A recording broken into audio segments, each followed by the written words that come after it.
UP में मुहर्रम को लेकर डीजीपी मुकुल गोयल के निर्देश पर सियासत गर्म। 4 पेज के निर्देश में मुहर्रम के जुलूस और पुरानी प्रथाओं का जिक्र, शब्दावली पर शिया समुदाय को एतराज। ऑल इंडिया शिया पर्सनल लॉ बोर्ड के जनरल सेक्रेटरी ने डीजीपी के सर्कुलर को बताया निंदनीय। बोले, ऐसा लगता है कि इसे उनके किसी भावी मित्र ने तैयार किया है। गाइडलाइन की भरपूर तरीके से मजम्मत करता है, मुखालिफत करता है। हमें बहुत विरोध है, एक विरोध नहीं है। एक तो उन्होंने तबर्रा कहा, इसमें लफ्ज तबर्रा वो जानते हैं। शिया धर्मगुरु कल्बे जवाद ने भी सर्कुलर का विरोध किया, इसे अमन चैन बिगाड़ने की साजिश बताया। कहा, शिया सुन्नी ही नहीं, हिंदू मुसलमान को लड़ाना चाहते लोग। जितनी बातें इन्होंने लिखी हैं उनमें सब काबिल एतराज है और इन बातों के जरिए से शिया सुन्नी विवाद भी फैलेगा और हिंदू मुस्लिम विवाद भी फैलेगा। आज मानसून सत्र का 12वां दिन। पेगासस मुद्दे पर लगातार घेराबंदी कर रहा विपक्ष, सदन में चर्चा की मांग। संसद के दोनों सदनों पर किसानों के मुद्दे पर विपक्ष ने किया हंगामा, दोनों सदनों की कार्रवाई करनी पड़ी स्थगित। कांग्रेस के माणिकचंद टैगोर और मनीष तिवारी ने दिया था स्थगन प्रस्ताव। प्रधानमंत्री मोदी की मौजूदगी में चर्चा की मांग। अकाली दल नेता हरसिमरत कौर बादल ने उठाया किसानों का मुद्दा, गेहूं की बालियां लेकर संसद आई, बीजेपी नेताओं को किया गिफ्ट। अकाली दल और बहुजन समाज पार्टी के सांसदों ने संसद भवन में किसानों के मुद्दे पर दिया धरना, कृषि कानून वापसी की मांग। केंद्रीय मंत्री मुख्तार अब्बास नकवी ने कहा, विपक्ष कर रहा है हवाई हंगामा, सरकार हर मुद्दे पर चर्चा को तैयार। असम मिजोरम के बीच तनातनी और बढ़ी। असम के मंत्री अशोक सिंघल का बयान, जान जाए लेकिन नहीं छोड़ेंगे 1 इंच जमीन।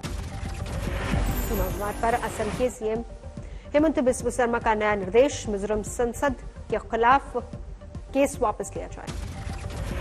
राजनीति से संन्यास का बयान देने वाले बाबुल सुप्रियो अभी भी सियासी भागदौड़ में सक्रिय। आज शाम 6:30 बजे दिल्ली में बीजेपी अध्यक्ष जेपी नड्डा से मुलाकात। राजस्थान में वसुंधरा को साइडलाइन किए जाने की अटकलों के बीच झुंझुनू में जुटे समर्थक, उन्हें फिर से सीएम बनाने की मांग। टोक्यो ओलंपिक में महिला हॉकी टीम ने रचा इतिहास, सेमीफाइनल मुकाबले में पहुंची जुझारू जांबाज। महिला हॉकी के क्वार्टर फाइनल मुकाबले में भारतीय टीम ने ऑस्ट्रेलिया को दी मात, 1-0 से हराया। भारतीय टीम ने सेकेंड हाफ में 22वें मिनट में ऑस्ट्रेलिया पर दागा गोल। गुरजीत कौर ने अपने गोल से भारत को दिलाई बढ़त। भारतीय टीम अंत तक बनाए रखी अपनी बढ़त, आखिरी वक्त में ऑस्ट्रेलिया को मिले ताबड़तोड़ पेनल्टी कॉर्नर, लेकिन भारतीय टीम के डिफेंस ने किया शानदार बचाव। भारतीय खिलाड़ियों ने दबाव में किया शानदार प्रदर्शन, ऑस्ट्रेलिया खिलाड़ियों को बराबरी का नहीं दिया कोई भी मौका। ओलंपिक में हॉकी टीम के प्रदर्शन से महिला हॉकी टीम की कप्तान रानी रामपाल बेहद खुश। कहा, दोनों टीमों का सेमीफाइनल खेलने का गौरव का क्षण। प्रधानमंत्री मोदी ने किया ट्वीट, अगस्त शुरू होते ही शुरू हुआ अमृत महोत्सव, सिंधु की जीत, महिला पुरुष हॉकी टीम की उपलब्धि के साथ रिकॉर्ड टीकाकरण और बेहतर आर्थिक स्थिति का जिक्र किया। दिल्ली के मुख्यमंत्री अरविंद केजरीवाल ने महिला हॉकी टीम को बधाई दी। कहा, देशवासियों के लिए गौरव का क्षण। ओडिशा के मुख्यमंत्री नवीन पटनायक ने महिला हॉकी टीम को दी जीत की बधाई। लिखा, जारी रखें जीत का सिलसिला, देश को दे गौरव का क्षण। आज संसद की कार्रवाई शुरू होने पर लोकसभा और राज्यसभा में ओलंपिक कांस्य पदक विजेता पीवी सिंधु को बधाई दी गई। महिला हॉकी टीम की शानदार जीत पर केंद्रीय मंत्री किरण रिजिजू ने भी बधाई दी। कहा, महिला और पुरुष दोनों हॉकी टीमों के सेमीफाइनल में खेलने पर मेरे पास शब्द नहीं। यूपी के सीएम योगी आदित्यनाथ ने कहा, संपूर्ण देश को गौरवान्वित करने वाली इस ऐतिहासिक उपलब्धि के लिए पूरी टीम को हार्दिक बधाई। सफलता का ये क्रम सतत जारी है। महिला हॉकी में मिली जीत पर असम के मुख्यमंत्री हेमंत बिस्व शर्मा ने किया ट्वीट। लिखा, आपके प्रदर्शन को नमन, मैं नतमस्तक हूं। पूर्व केंद्रीय मंत्री राज्यवर्धन सिंह राठौर ने कहा, महिला हॉकी पर देश को गर्व। प्रियंका गांधी ने किया ट्वीट, लड़कियों ने रच दिया इतिहास।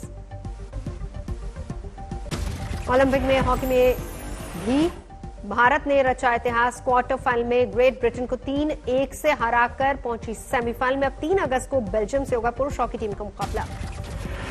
49 साल बाद ओलंपिक्स के सेमीफाइनल में पहुंची भारतीय हॉकी टीम। 1980 में जीता था गोल्ड, लेकिन तब नहीं था सेमीफाइनल का नियम। भारत की हॉकी टीम के हीरो रहे गोलकीपर सुजेश। ग्रेट ब्रिटेन के कई पेनल्टी कॉर्नर को किया बेकार। टोक्यो ओलंपिक्स का आज 11वां दिन। डिस्कस थ्रो में भारत की कमलप्रीत कौर रच सकती है इतिहास। टोक्यो ओलंपिक 200 मीटर महिला रेस में भारत की द्युति चंद आखिरी पायदान पर रही, 7वें नंबर पर रही द्युति चंद। टोक्यो ओलंपिक्स में पीवी सिंधु ने रचा इतिहास, चीन की बेंग जियाओ को 2 सीधे गेम में हराकर जीता ब्रोंज। तीसरे स्थान के लिए खेले गए मैच में सिंधु ने 21-13, 21-15 से जीता मुकाबला, अपने तेज खेल से किया कमाल। लगातार ओलंपिक्स में पदक जीतने वाली भारत की पहली महिला खिलाड़ी बनी सिंधु, रियो में जीता था सिल्वर मेडल।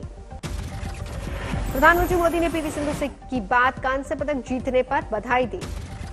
3 अगस्त को दिल्ली लौटेंगी सिंधु, पिता रमन्ना ने कहा प्रधानमंत्री के साथ आइसक्रीम खाएगी बेटी, पीएम ने किया था वादा। देश में पिछले 24 घंटे में 40,134 नए कोरोना के मामले सामने आए।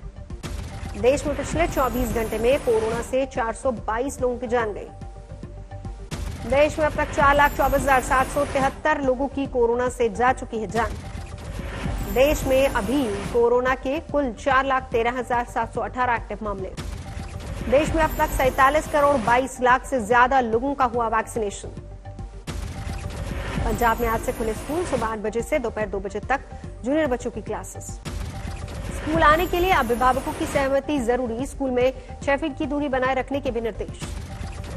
उत्तराखंड में भी आज से खुले स्कूल, 9वीं से 12वीं तक के बच्चों की क्लासेस। छत्तीसगढ़ में 10वीं और 12वीं के बच्चों के लिए खोले जा रहे स्कूल, 50% क्षमता के निर्देश। छत्तीसगढ़ के जिस जिले में कोरोना संक्रमण दर 1% से कम, वहीं स्कूल खोलने की है इजाजत। राजस्थान के फतेहपुर में टीकाकरण के दौरान उमड़ी भीड़, लंबी कतारें दिखी। टीका लगवाने के लिए अफरा तफरी, केंद्र का गेट खोलकर अंदर घुसी भीड़।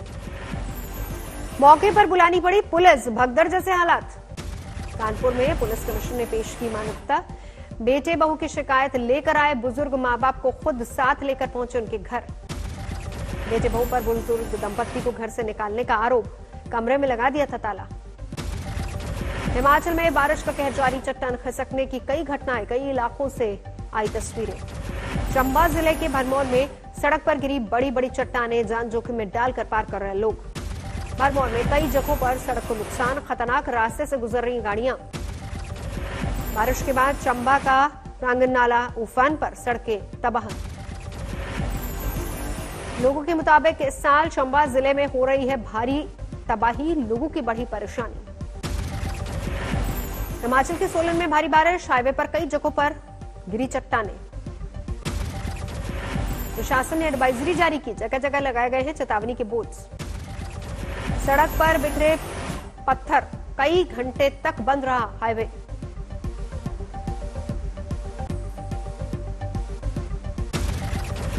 एक हफ्ते में 3 बार बड़े बड़े लैंडस्लाइड, बाल बाल बचे लोग। कई जगहों पर हाईवे की एक साइड बंद, जेसीबी की मशीनें दिन रात मरम्मत के काम में जुटी। बागेश्वर में लगातार बारिश से जगह जगह हो रहा लैंडस्लाइड, 13 सड़कें बंद। 3 दर्जन गांवों का जिला मुख्यालय से संपर्क कटा, सबसे ज्यादा नुकसान कपकोट क्षेत्र को। बागेश्वर में लगातार हो रही है बारिश, इलाके में नदियां उफान पर। मुरादाबाद में बारिश के बीच पुलिस चौकी की दीवार गिरी, एक घायल। राजस्थान के बारां में भारी बारिश के बाद बर्बादी, कई इलाके जलमग्न।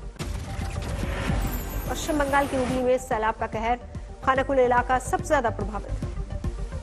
खानाकुल में वायुसेना ने संभाली राहत और बचाव की कमान, डूबे घर में फंसे 9 लोगों को हेलीकॉप्टर से एयरलिफ्ट किया। रूपनारायण नदी पर बना बांध टूटने से हुगली में तबाही का मंजर, एनडीआरएफ की टीमें भी राहत और बचाव के काम में जुटी। पश्चिम बंगाल के दुर्गापुर में भी सैलाब का संकट, लोगों तक पहुंचाई जा रही राहत। बारात से छोड़े गए पानी से आई आफत। भारी बारिश के बाद पश्चिम बंगाल के मिदनापुर में भी सैलाब का संकट, कई रिहायशी इलाकों में जलजमाव की मुसीबत। चमोली में नीति घाटी में बरसाती नाले में अचानक आया उफान, हैरान हुए लोग, आशंका के बीच देर तक रही अफरा तफरी। चमोली के पीपलकोटी में भारी बारिश से नुकसान, 6 से अधिक गांवों की पेयजल लाइन क्षतिग्रस्त। सवाई माधोपुर में भारी बारिश के बाद सैलाब का संकट, 3 बाइक सवार बहने से बाल बाल बचे। 12 में बारिश में ढहे 2 मकान, 1 महिला और 1 युवक की मौत। पटना के फतुहा और दनियावा ब्लॉक में अचानक बढ़ा फल्गु नदी की सहायक नदी का पानी, कई जगह बांध टूटे, सैकड़ों एकड़ जमीन में धान की फसल बर्बाद। करौली में लगातार 12 घंटे से बारिश, निचले इलाकों में भरा पानी। जिला प्रशासन की तरफ से भेजी गई एसडीआरएफ की टीम, राहत और बचाव का काम जारी। राजस्थान के भीलवाड़ा जिले में लगातार 8 घंटे की बरसात, दरिया बन गई सड़कें, मकानों के अंदर घुसा पानी। मध्य प्रदेश के सिंगरौली में मूसलाधार बारिश से जमींदोज मकान, 2 बच्चों की मौत। रीवा में कच्चा मकान गिरने से एक ही परिवार के 4 लोगों की मौत, गांव तक सड़क नहीं होने से नहीं पहुंच सका प्रशासन। सांबा सेक्टर में दिखे 4 ड्रोन, बाड़ी ब्राह्मण इलाके की घटना। आर्मी कैंप के पास उड़ रहे ड्रोन, हाईवे के नजदीक है ये इलाका। धनबाद में जज हत्याकांड में एसआईटी ने अपनी कार्रवाई तेज की, तलाशी जारी। धनबाद में सभी 55 थाना क्षेत्रों से कुल 243 संदिग्ध लोग हिरासत में लिए गए, अलग अलग मामलों में 17 अपराधी गिरफ्तार। गया के रहने वाले एक छात्र अमन सेन की चीन में मौत, परिवार को हत्या का शक। आज सावन का दूसरा सोमवार, उज्जैन में महाकाल की हुई भस्मारती। भस्मारती के बाद महाकाल को पंचामृत से किया गया अभिषेक, महाकाल का हुआ खास श्रृंगार।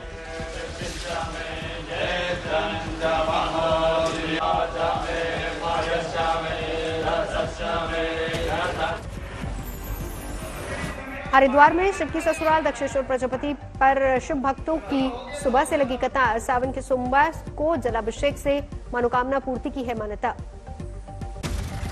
वाराणसी में भक्तों ने किया पवित्र स्नान, विश्वनाथ मंदिर में की पूजा। प्रयागराज में यमुना तट पर मनकामेश्वर मंदिर में जुटे शिव भक्त, पूजन कर मांगा आशीर्वाद।